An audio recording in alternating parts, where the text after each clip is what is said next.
Ka-express, nananatili sa Golden State si Draymond Green matapos siyang pumayag sa isang taong kontrata na nagkakahalaga ng $27.7 million. Pareho halos ito naging halagang iniwan niya nang mag-opt-out upang bigyan ang Warriors ng flexibility na habulin si LeBron James. Hindi nakuha ng Golden State si LeBron, ngunit ibinalik nila ang utak at puso ng kanilang depensa para sa posibleng huling malaking title run nina Stephen Curry and Draymond. Pero narito ang malaking tanong. Sapat ba ang pagbabalik ni Green kung ang Warriors ay kailangan pa ring makipagsabayan sa mas bata, mas mahaba at mas athletic na mga koponan? Dito nagiging interesting ang pangalan ni Kai Sotto bilang basketball analysis and developmental possibility lamang. Walang verified report na kinakausap or kukunin siya ng Warriors. Ang pinakabagong malinaw na update ay hindi siya sumali sa 2026 NBA Summer League at patuloy niyang tinitingnan ang USNCAA route habang inaayos ang eligibility requirement. Kumalat din sa social media ang mga video niya sa 5-on-5 practice ng rain or shine, patunay na nananatili siyang aktibo at naghahanda. Sa 7'3", pwedeng magbigay si Kai ng rim protection, rebounding, lob threat at laki na hindi kailangang ibigay ni Draymond. Si Green naman ang defensive communicator, switch defender, and playmaking hub. Sa papel, complementary ang kanilang skills. Ngunit crowded ang Warriors frontcourt dahil naroon sina Kristaps Porzingis, Al Horford, Charles Bassey, and rookie Yaxel Lendeborg. Kaya hindi height lamang ang puhunan ni Kai.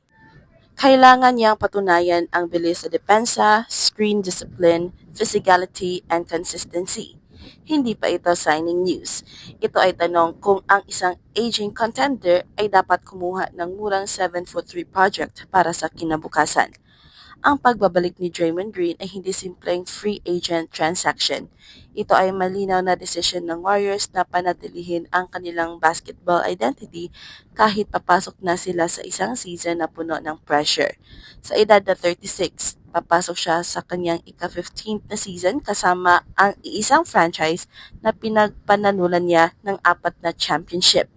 Noong nakaraang season, nag-average si Draymond ng 8.4 points, 5.5 rebounds, and 5.5 assists sa 68 games. Hindi superstar scoring ang pangunahing halaga niya. Ang tunay niyang ambag ay nasa defensive communication, screens, passing decisions, at kakayahang gawing mas simple ang laro para kay Stephen Curry. Kapag si Green ang humahawak sa top of the key, pwedeng gumalaw si Curry ng walang bola. Kapag nag-switch ang depensa, mabilis siyang nakakahanap ng cutter or shooter. Kapag nagkamali ang isang teammate sa rotation, siya rin ang madalas na unang nagtuturo kung saan dapat pumunta. Pero hindi sapat ang basketball IQ kung kulang ang katawan at haba sa paligid niya. Sa Warrior system, maaaring maging valuable ang ganitong klase ng role player. Isipin ang simpleng pick and roll kasama si Curry. Kapag lumabas ang opposing center upang pigilan ang three-pointer, maaaring gumulong si Kai patungo sa ring. Kapag bumaba naman ang weak side defender upang pigilan ang lob, magbubukas ang shooter sa corner. Hindi kailangan ni Kai ng maraming post-up. Kailangan niyang mag-screen ng solid, tumakbo sa tamang lane at tapusin ang simpleng pagkakataon. Kaya ang tunay na opportunity para kay Kai ay hindi agad rotation spot. Mas realistic ang developmental contract, training camp invitation, two-way evaluation, or G-League pathway. Kung magiging available siya at kung hindi matutuloy ang NCAA direction. At dito kailangan ng honesty. Walang credible report na may Warriors offer or formal negotiation kay Kai. May mga social media posts na nagsasabing in-scout siya ng Golden State o maaari siyang sumali soon. Pero hindi ito kinumpirma ng Warriors, NBA.com, Reuters or ang kampo ni Kai. Kaya hindi pwedeng gawing verified report ang isang fan page claim lamang.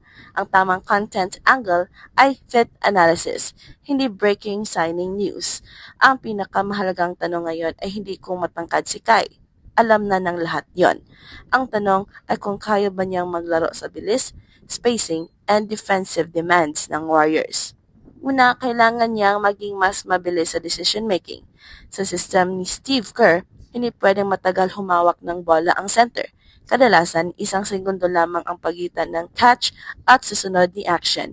Hand off kay Curry, pass sa cutter, screen sa kabilang side, or quick finish sa rim.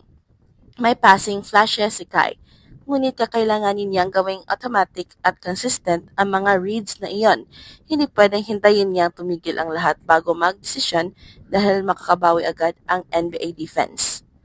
Ikalawa, kailangan niyang patunayan ang perimeter survival. Target ng modern NBA ang pinakamabagal na defender. Kapag na-switch si Kai sa guard, hindi kailangan na ma-lockdown niya ito tulad ng isang wing.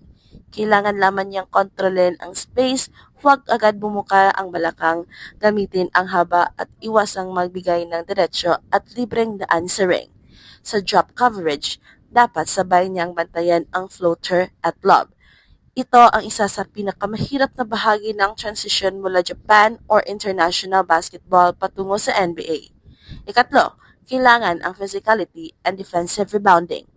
Ang 7'3" frame ay walang silbi kung napapaalis siya sa pwesto sa box out. Kailangan tanggapin niya ang contact, maunang kumuha ng leverage at siguraduhin hindi makakuha ng pangalawang possession ang kalaban. Ito rin ang area kung saan pwede makatulong ang mentorship ni Draymond. Si Green ay hindi pinakamataas na big man pero elite siyang magbasa ng anggulo, body position, and timing. Ikaapat, kailangan ang durability. Ang Warriors ay galing sa injury-filled season. Hindi sila naghahanap ng panibagong project na palaging unavailable.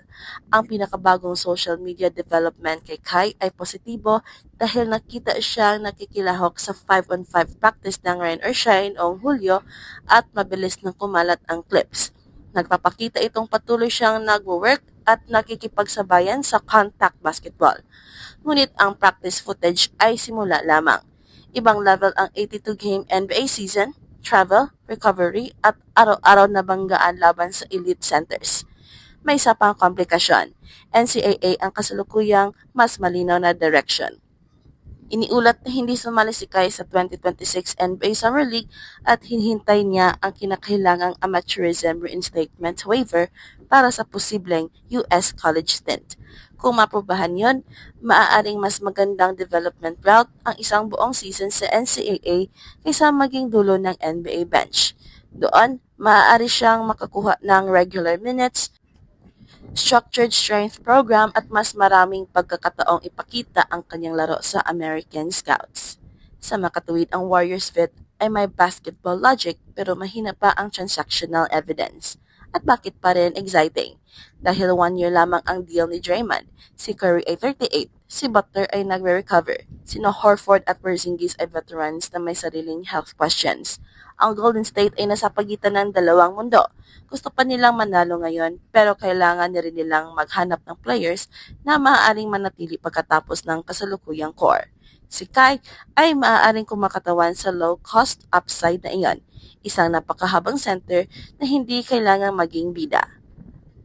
Pero para maging totoong NBA option, kailangan niyang lampasan ang mas mahalagang test kaysa viral highlights: speed, health, strength, discipline, and consistency. At ito ang Express Info kung saan bawat kwento ginulat ang mundo. Don't forget to like and subscribe.